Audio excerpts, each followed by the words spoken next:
It is inappropriate for me to start this message off with a peace greeting.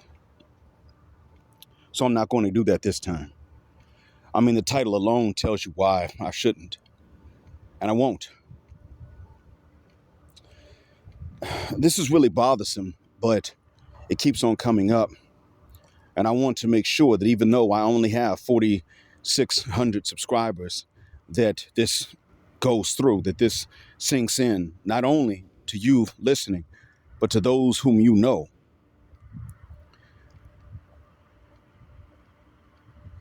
What Ebony K. Williams did is, whether she knows it or not, an act of war against the black population of the United States and of any other nation that is similar culturally to the U.S., with a black population in it as well.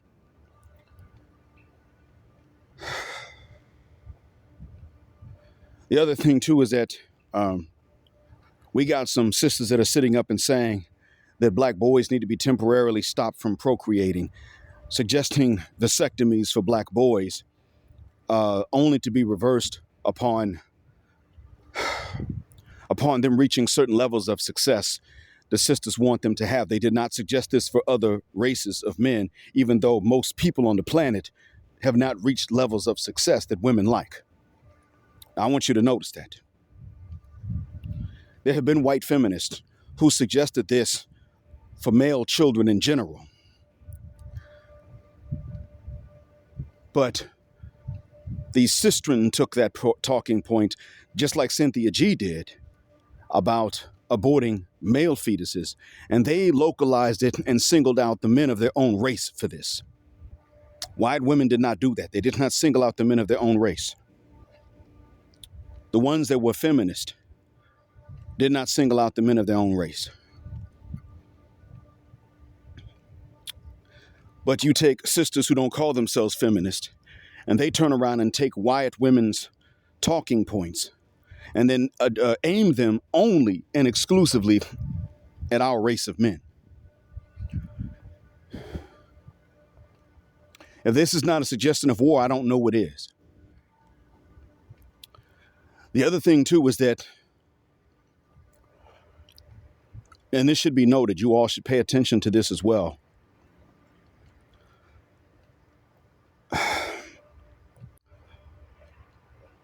That young brother that went on the balloon popping show and stood up for himself, quite respectfully, I might add, became a litmus test once again to prove that this is a damn war. He held his own.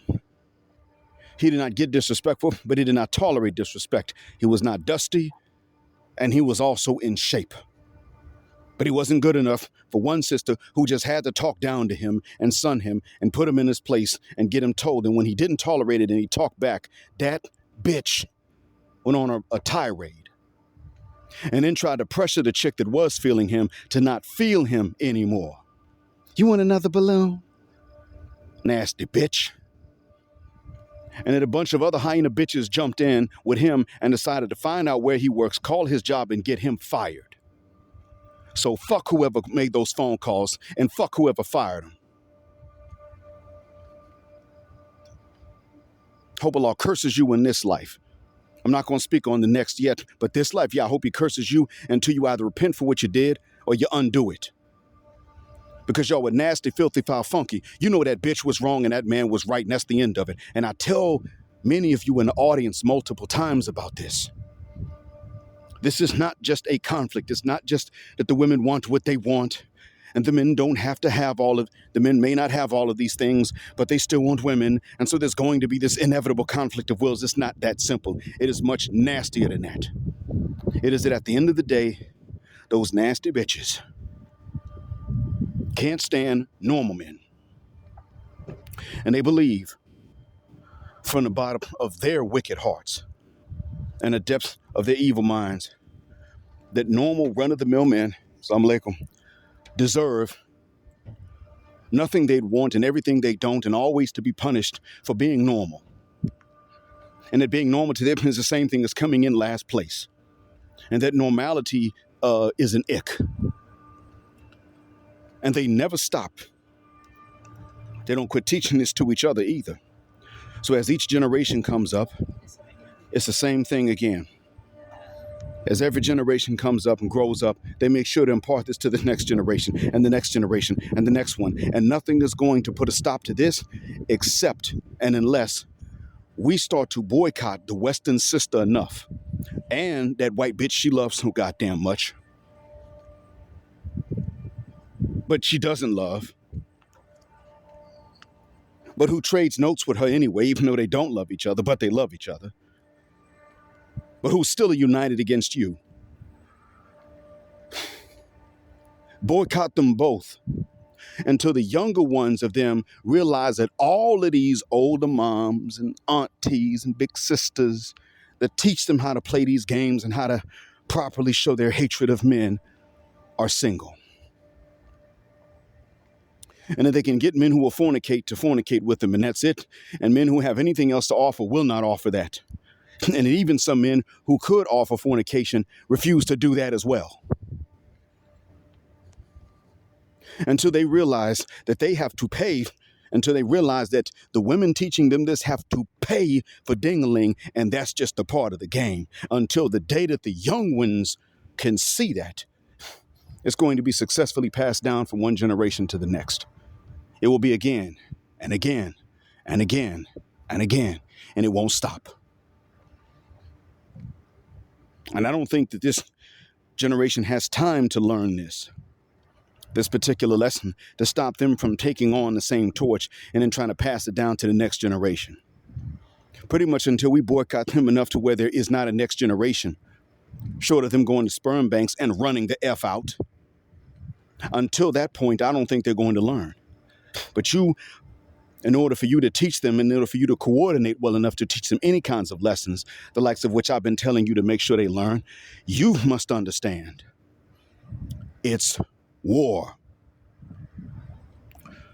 That's why that bitch and her supporters, those bitches too, from that balloon popping show, called that man's job. I mean, somebody sat down and went to find out who he is and where he works so they could ruin things for him. Since he's not dusty, they figure, well, let's make him dusty by making him unemployed. And fuck whatever little faggot went ahead and fired him from the job as well. Like who the hell sat there and got the phone calls and gave into that kind of pressure? Did he do his job well? Fuck did you fire him for? I would say pardon me for cursing, but they deserve much worse. I don't have to know that man to know that they deserve much worse. That man was sitting up there giving chances he should not have given. The only thing that man did wrong was that he wound up on that show and gave him a chance and gave them a shot. If you're doing well and you got 100K saved up and you got a skill, then you don't turn around and offer yourself to these broads that are going to sit up there and pop balloons as soon as you step the up, even when you have all the things they want you to have. You see, there was a time when a guy like him would have walked up on there and they would not have popped the balloons. But as more and more brothers started self-improving, you saw that the sisters just moved the goalposts. So now you got these multifacetedly self-improved black men stepping up and a bunch of balloons pop. That's because all the sisters are doing is moving the goalposts. The more there are men that meet the demands, the more demands they come up with. That's another way you can tell that this is war. It's not a normal thing, but it's a goddamn war. They want to hit you in your finances, but they want you to be financially well off. Make that make sense. And even before you get to the stage that he had to see of the hatred and the warlike hatred on top of that. Notice this. How else can you tell us war? Well, we know Western women will blame and shame a man that women don't want, even though most of them don't want most men. Now, that right there doesn't make much sense. How do you blame someone for how you feel about them and you can't help feeling that way no matter what they do? I mean, if you can't feel a particular way about them, you can't want them, fine. But how you blame them because you don't want them? If you admit yourself you don't want most men you see. So you see how stupid that is. Now, that's not all. It goes on. It continues. You keep on going and you see they want men to be of certain height, but they wear high heels.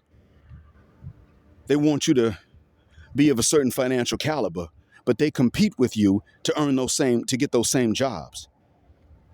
They want you to be of a certain IQ, but then they compete with you for grades. And not only that, but when you do what it takes to get to this IQ or proof of this IQ, then they turn around and call you less of a man because you're developing your mind at a young age. So the very same things they want from you are the things for which they compete, in which to outdo you so that they can still disqualify you. You think they don't like that man's muscles? They like it. But you know what? They still want to find a reason to disqualify him, even when they know that they like certain things. And the one chick that said, well, I like what I see and I'm willing to give it a chance, they wanted to shame her. Mostly that loudmouth, nasty, filthy, stank, funky attitude having bitch. I don't sit up here and tell you that it's war because I just hate black women. I don't hate them yet. I'm telling you that it's war because you can see what the hell they're doing. I'm telling you that it's war because they're bragging and boasting about it. Because what they're doing is war. And it's not just about them not picking you. It's about them trying to disqualify you. And then about them being willing to gang up on whoever does stray away from the hive mentality and is going to judge you for herself. Because if they know she's judging you for herself, that means she's approving of you where they disapprove. And they can't stand that.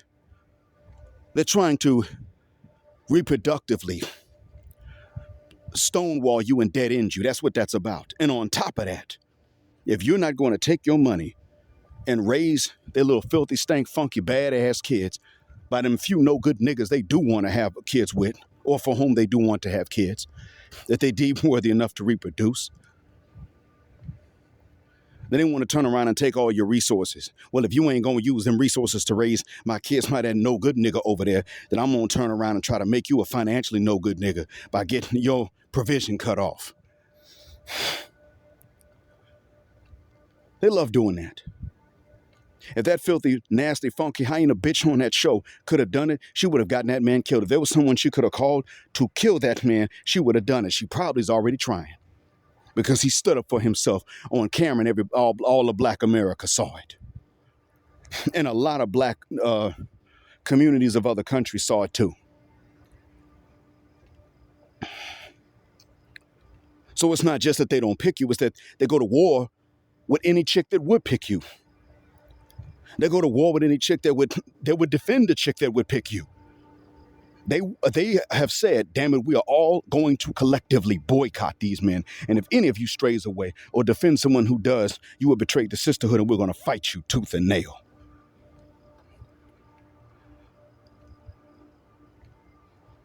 And one of the reasons I know that is because I've seen a post where a sister says, look, you want to know why it is that we women who don't mean you any harm won't stand up for you? Well, that's because these broads that do mean you harm, they're ratchet, they're nasty, and they're also violent. They are capable of hurting us. So if these women are not directly threatening me or my kids, I'm not getting in their way for you men. Okay. So what if you don't have any kids then? Good, Mrs. Good Woman, how did you come to have kids? Who did you pick for that? It's up to you. It's your choice. But for whom did you make that choice? That's a legitimate question to ask. If that's what you want to say, want to tell us, and want us to understand, okay, fine. But then that brings up the next question, and it is a valid question. And then another question after that is, if you don't have kids, then why should we give you any children if you're not going to stand up to the hyenas? Then what?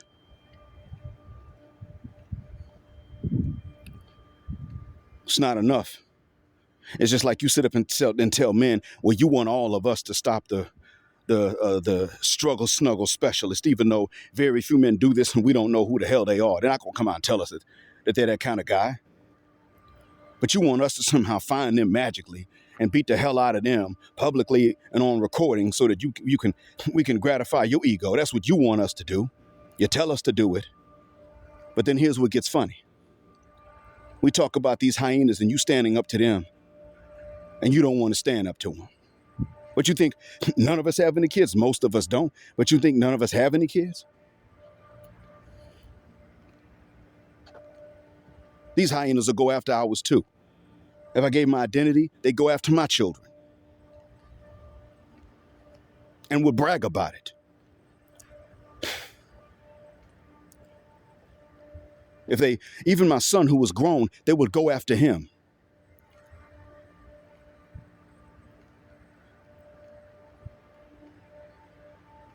There's a man who was collected for me on my behalf through one of my means. And then when some of you, there's one way that some people donated before.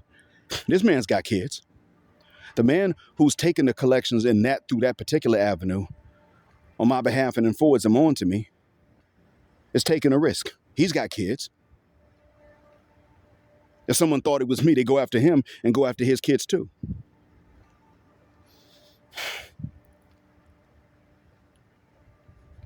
But good women want to sit up and bring up the excuse of what they fear, while at the same time, they also want to deny that excuse of men when it's legitimate.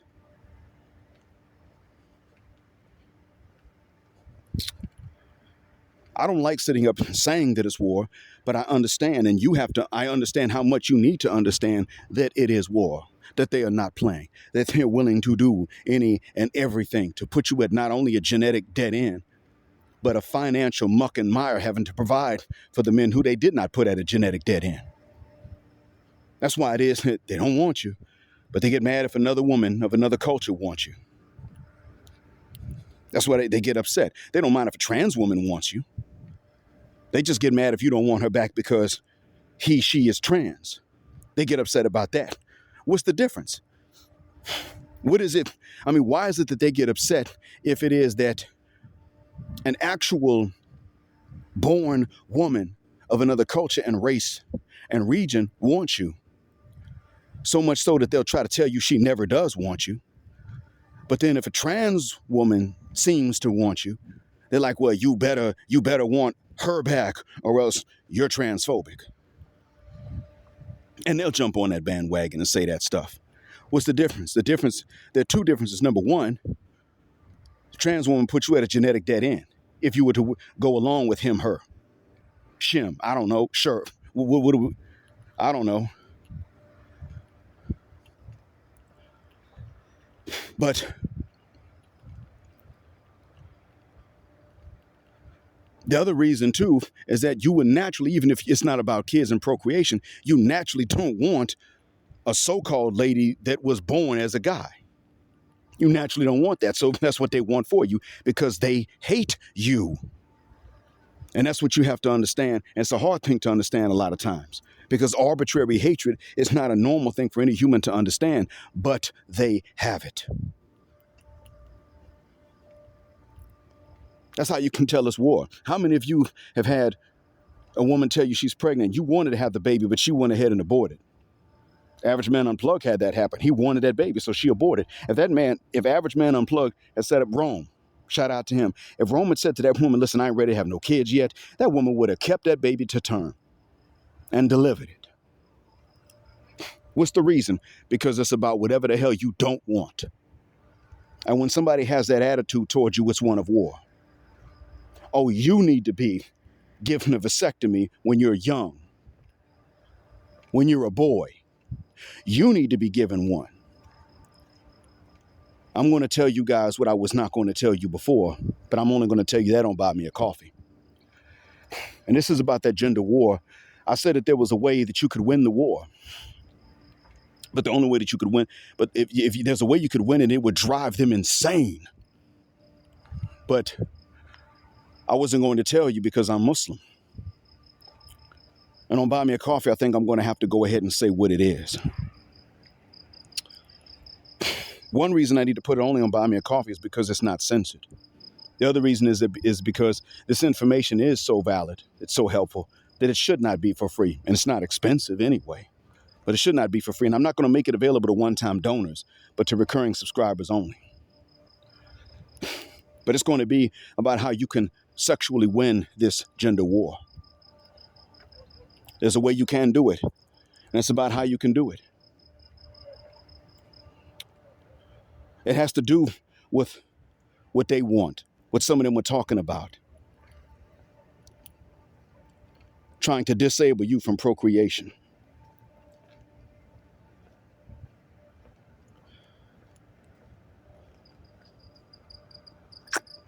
But one of the things about it is that you're going to have to, it's not a hard thing to do, but you're going to have to learn. The one part I can tell you on here is that you're going to have to start learning to see black women through the eyes of non-black men. Not in terms of them being your family. They're your family, they're your cousins, they're your sisters. And you should see them that way. But when romantically, maritally, and sexually, you need to learn to see black women the way that men of other races see them. That's one of the things that you'll need to do. The rest, I'll tell you on Buy Me a Coffee. But if you're going to go there and listen, you first need to digest that this is a war. And it's not just a war because they don't pick you. It's a war because of what they're willing to do to make sure that you're never picked in any way that is natural or satisfying to you, let alone actually beneficial to you in the long run. That's how you know it's war. Will they try to please you while they demand that you try to please them? They would not do that. That's how you know it's war. I wish that I had better news. I really do, but I don't.